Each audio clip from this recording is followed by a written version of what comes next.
Good evening. Increasing numbers of Chinese investors are considering coming to Birmingham, attracted by regeneration projects already underway in the city and the planned high-speed rail link.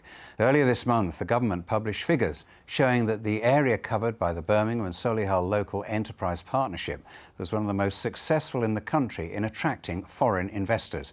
Our business correspondent Peter Plisner has been out with one group clearly keen to spend their cash. We've all seen derelict land like this turned into luxury flats, but the project that's going in this old car park is different. That's because it's Chinese money that's leading to the regeneration here, and it's something that's going to happen more and more in Birmingham. This is legally into Denise Lee represents an influential group of Chinese investors with billions of pounds of disposable income to invest. Today, she's been touring the city looking for opportunities. I think any smart businessman, if they know they want to look for some progress and development, I think this is the place. Birmingham, it is the place. This is not Birmingham. This is actually Birmingham.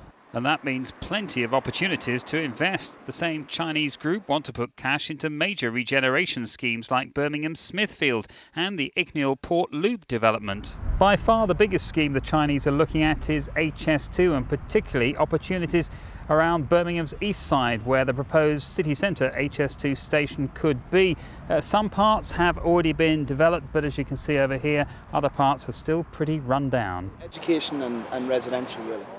Property developer Anthony McCourt is advising the Far East investors. This is a very interesting group of investors because they want to try and add value to the city, and it's not just a profitability game for them. They want to try and help the City Council's agenda on what the city needs for its future. Chinese money continues to come into the wider region too, with recent big investments in manufacturing in places like Coventry and continued support for car design and small-scale manufacturing at Longbridge. Peter Plisner, BBC Midlands Today.